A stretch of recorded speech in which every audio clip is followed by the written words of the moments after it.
sedikit saja terbersit suudzon dengan sang guru atau berburuk sangka dengan sang guru atau tidak enak dengan sang guru, nanti sesuatu yang telah ditanamkan di dalam hati kita ini akan terkikis satu persatu hingga habis.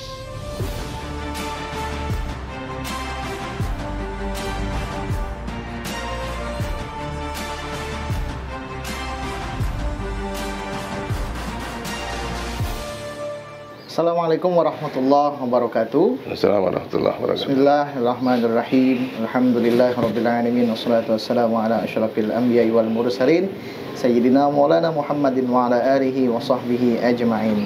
Alhamdulillah kembali bersama Abuya Syekh Imam Turmuzi, guru kita bersama. Bagaimana kabarnya Abuya? Alhamdulillah baik. Sehat. Hadirin wal hadirat yang dimuliakan oleh Allah Subhanahu wa taala, jamaah sekalian.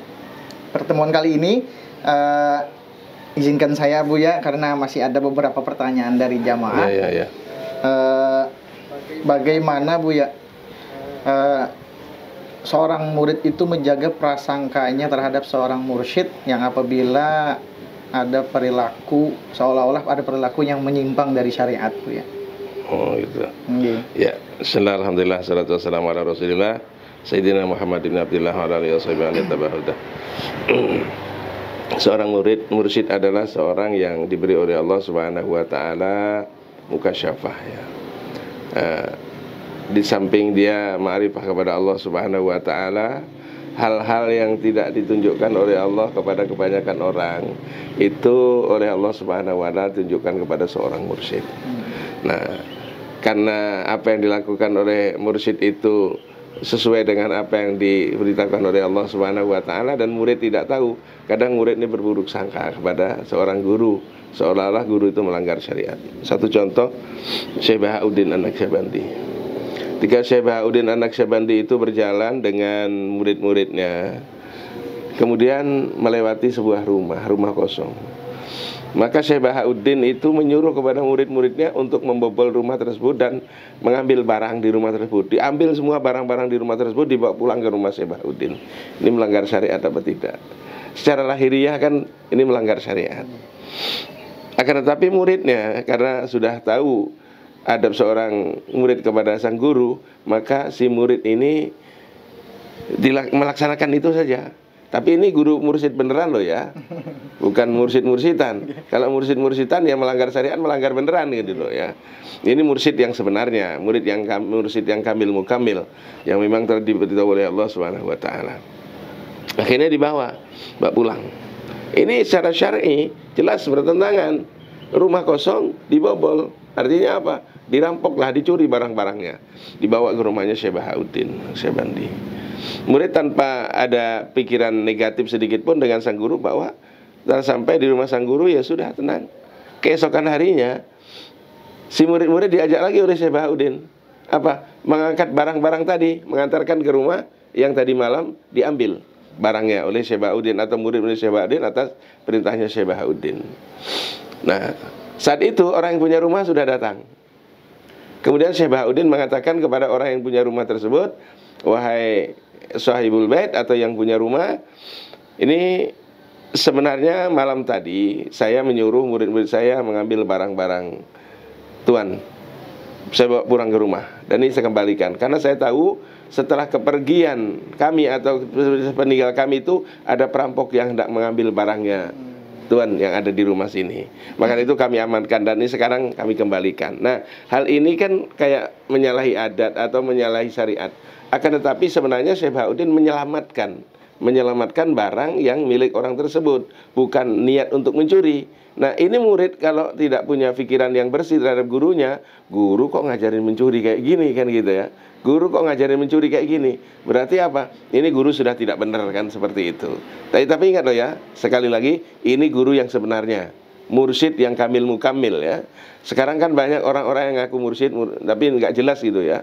Bahkan ikut thariqah suluk 3 hari, pulang ngaku mursyid, membaiat orang. Nah, kacau banget ini. Bahkan ada yang baru keluar suluk, ngakunya mursyid, membaiat orang ke sana kemari, tapi ujung-ujungnya ya al-fulus. Ujung-ujungnya fulus. Nah, ini tidak benar. Terus satu ketika juga Syekh Bahauddin Ini ada muridnya pamit. Coba gimana? Kalau ente ada pamit sama ana misalnya, sedangkan keluarganya meninggal, dikasih izin nggak? Jelas dikasih izin kan?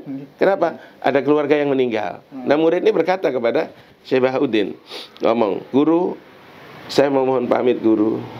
Kenapa? Saudara saya meninggal guru, mau pamit. Apa kata Syekh Bahauddin? Nggak usah. Kira-kira gimana? Kalau seorang murid, saudaranya meninggal, mau mendatangi saudaranya meninggal, dilarang oleh gurunya. Kira-kira gimana? Perasaan, ini guru, ini aku ini mau takziah, mau mendatangi saudaraku yang meninggal. Kata Syekh Bahauddin, tidak usah, kau tetap duduk di sini saja. Duduk di sini. Apa kata Syekh Bahauddin? Aku mencium bau saudaramu sudah dekat dengan teman ini. Tak lama kemudian apa? Saudaranya Syekh Bahauddin yang dibilang mati tadi itu datang menemui Syekh Bahauddin.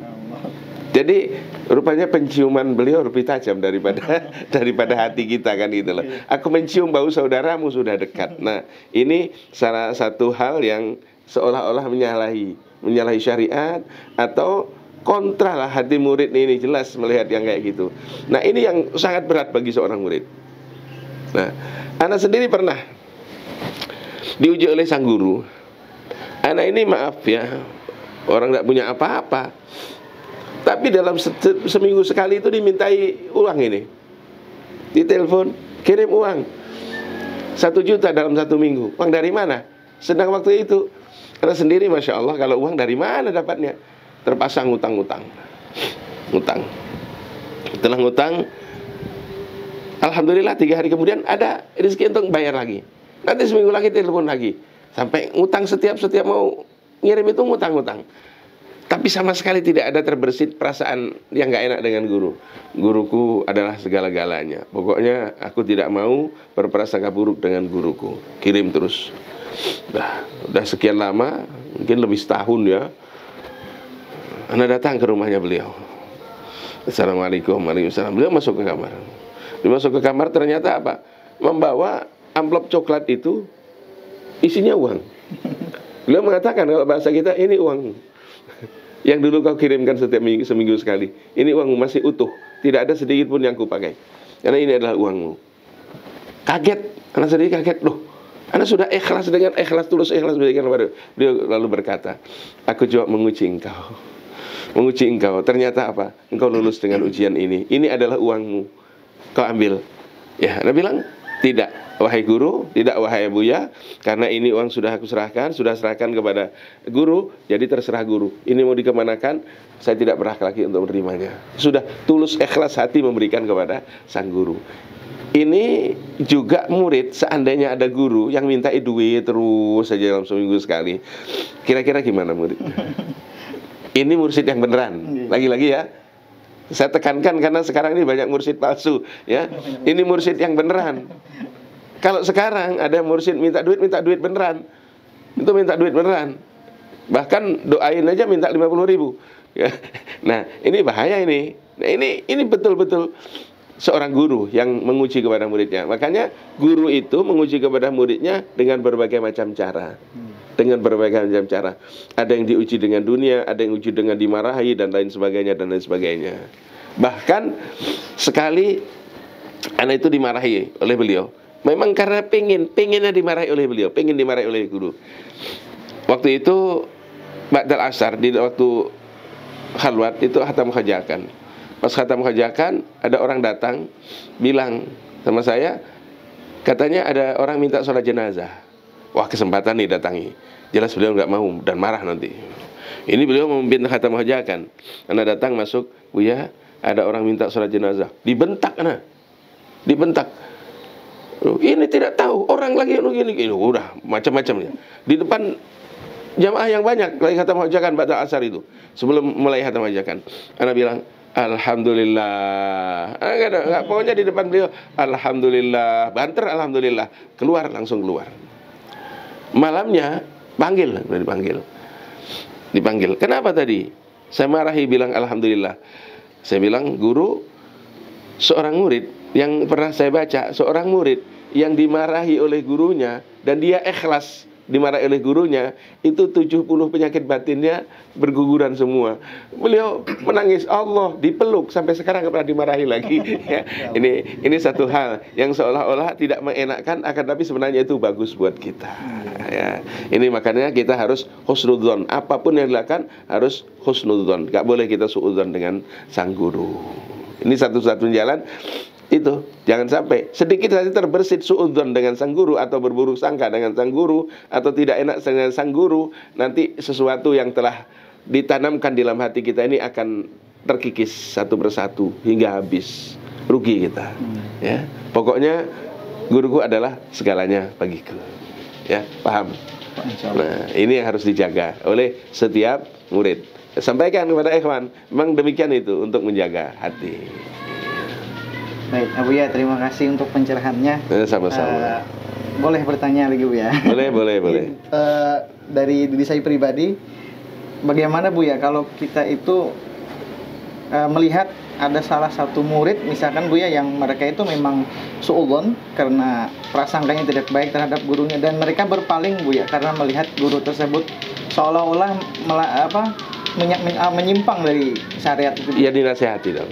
Gitu. Kalau sebagai sesama ikhwan dinasehati. Sesama ikhwan dinasehati, kalau bisa dinasehati. Namun kalau tidak dinasehati, ya itu memang maunya seperti itu. Tapi ingat loh ya, murid yang berburuk sangka kepada guru atau iktirad dengan sang guru, itu segalanya hilang di hati. Nah, dinasehati, jangan berburuk sangka, gitu aja. Ya, mudah-mudahan dengan pencerahan ini tidak ada lagi yang berpaling. Amin. Baik, terima kasih ya, Buya. Hadirin yang dimuliakan oleh Allah Subhanahu wa taala, itulah tadi mudah-mudahan kita terhindar daripada sifat-sifat yang tidak baik yang sampai menyakiti hati guru kita, dan mudah-mudahan apa yang disampaikan oleh guru kita tadi, kita semuanya sebagai seorang murid dapat mengamalkannya di kehidupan sehari-hari. Amin. Allahumma amin. Dan mari kita doakan bersama guru kita, Buya Syekh Imam Turmudi, mudah-mudahan beliau dan semua keluarga beliau diberikan kesehatan oleh Allah Subhanahu wa taala, sehingganya dapat selalu membimbing kita ke jalan yang diridhoi oleh Allah. Amin. Allahumma amin. Amin ya rabbal alamin. Hakadha minni, inilah dari saya, Salih, mohon maaf. Wabillahi taufik wal hidayah. Wassalamualaikum warahmatullahi wabarakatuh.